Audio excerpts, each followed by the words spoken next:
जवाहरलाल नेहरू विश्वविद्यालय प्रशासन ने 6 जनवरी 2026 को साबरमती परिसर में हुए एक प्रदर्शन से जुड़े वीडियो का गंभीर संज्ञान लिया है।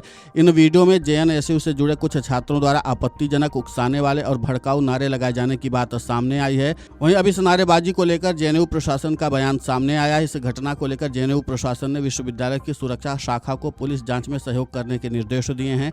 प्रशासन का कहना है कि इस तरह के नारे लोकतांत्रिक असहमति के भावना के अनुरूप नहीं है और ये जेएनयू के आचार संहिता का उल्लंघन है। वहीं इस मामले पर राजनीति भी तेज हो गई है। दरअसल जेएनयू में पीएम नरेंद्र मोदी और केंद्रीय गृह मंत्री अमित शाह के खिलाफ लगाए गए नारों पर भाजपा नेता गौरव वल्लभ ने कहा, सुप्रीम कोर्ट के निर्णयों के बारे में सवाल उठाना, देश के चुने हुए प्रधानमंत्री और गृह मंत्री के लिए अपशब्द बोलना और उनके लिए कब्र खोदने जैसी बातें करने से बड़ा राष्ट्रद्रोह और देशद्रोह कोई नहीं कर सकता है।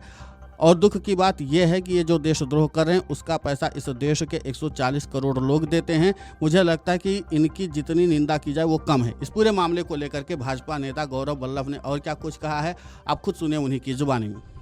सुप्रीम कोर्ट के निर्णयों के बारे में सवाल उठाना, देश के चुने हुए प्रधानमंत्री और गृह मंत्री के लिए अपशब्द बोलना, उनके लिए कब्र खोदने जैसी बातें करने से बड़ा राष्ट्रद्रोह और देशद्रोह नहीं कोई कर सकता। और दुख की बात यह है कि ये जो देशद्रोह कर रहे हैं, उस देशद्रोह का जो पैसा है वो देश के 140 करोड़ लोग देते हैं।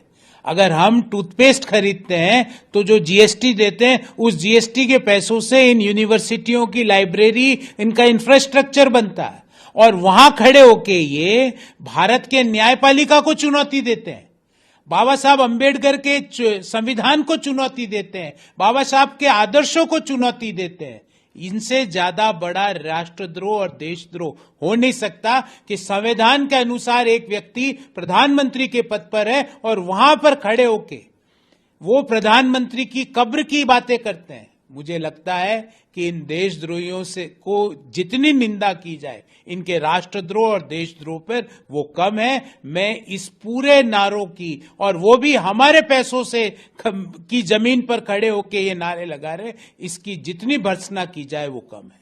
वहीं उत्तर प्रदेश सरकार में मंत्री ओम प्रकाश राजभर ने जेएनयू कैंपस में नारेबाजी पर कहा, वहां लोग शिक्षा हासिल करने जाते हैं, राजनीति करनी है तो छात्र राजनीति करिए। देश के प्रधानमंत्री और गृह मंत्री की बात करते हैं तो इसका मतलब है कि किसी राजनीतिक दल से प्रेरित होकर आप ये भाषा बोल रहे हैं। ये भाषा नहीं बोलने दी जाएगी, ऐसे लोगों के खिलाफ कार्रवाई होगी। वहां लोग शिक्षा हासिल करने जाते हैं, जेएनयू में राजनीति करनी है तो छात्र राजनीति करो। देश के प्रधानमंत्री और देश के गृह मंत्री से आपसे क्या मतलब है? इसका मतलब कि देश के प्रधानमंत्री और गृह मंत्री की बात करते हो तो आप किसी राजनीतिक दल से प्रेरित होकर के आप ये भाषा बोल रहे हो।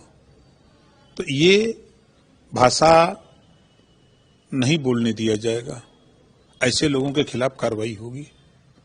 आप छात्र राजनीति करना है करिए, कोई दिक्कत नहीं है। पढ़ने गए हैं तो पढ़िए, मेहनत से पढ़िए, अच्छी शिक्षा हासिल करिए। लेकिन नेतागिरी पर उतरना है तो शिक्षा छोड़ दीजिए, कुर्ता पैजामा पहन लीजिए और समाजवादी पार्टी का झंडा ले लीजिए, चाहे कांग्रेस का ले लीजिए, आइए मैदान में, तब समझ में आएगा।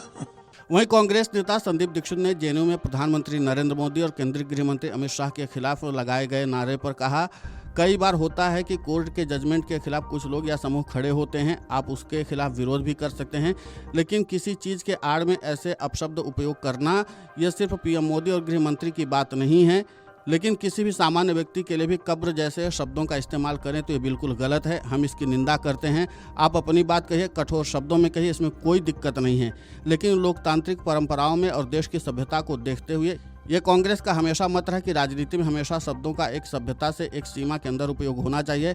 इस तरह की भाषा का हमारे समाज और राजनीति में कोई जगह नहीं है। इस पूरे मामले को लेकर के कांग्रेस नेता संदीप दीक्षित ने और क्या कुछ कहा है, आप खुद सुने उन्हीं की जुबानी में। देखिए, ऐसा है कि जो ये बेल कैंसिल हुई है, इसमें कई लोगों का अपना मत है। कुछ लोगों का है कि नहीं, गलत हुई है, ठीक है, आपका जो मत रखते हैं आप जाने, उससे किसकी क्या राय है उसमें वो महत्वपूर्ण नहीं है।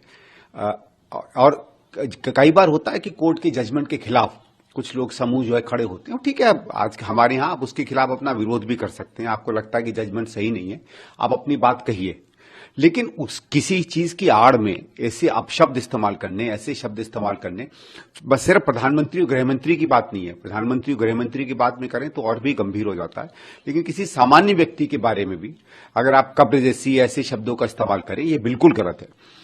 हम इसकी निंदा करते हैं। आप अपनी बात कहिए, अपने कठोर शब्दों में कहिए, अपनी बात कहिए, कोई दिक्कत नहीं है। लेकिन लोकतांत्रिक परंपराओं में और देश की सभ्यता को देखते हुए ये कांग्रेस का हमेशा मत रहा है कि राजनीति में हमेशा शब्दों का एक सभ्यता से एक लिमिट के अंदर इस्तेमाल करना चाहिए।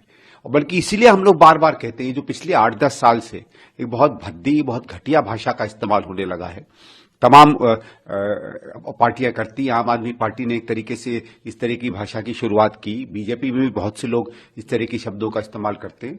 इन सबकी हम निंदा करते हैं।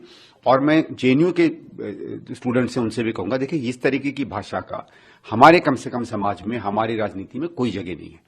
वहीं प्रशासन की तरफ से कहा गया कि ऐसे कृत्यों से सार्वजनिक व्यवस्था, कैंपस में शांति और सौहार्द, साथ ही विश्वविद्यालय और देश की सुरक्षा पर प्रतिकूल असर पड़ता है। यह व्यवहार संवैधानिक संस्थाओं, सभ्य लोकतांत्रिक संवाद की स्थापित मर्यादाओं के प्रति अनादर को भी दर्शाता है। जेएनयू प्रशासन ने सभी से अपील की है कि वे असहमति, दुर्व्यवहार और घृणास्पद भाषण के बीच स्पष्ट अंतर को समझें, क्योंकि घृणास्पद भाषण से सार्वजनिक अशांति फैलती है। Video desk amarujala.com।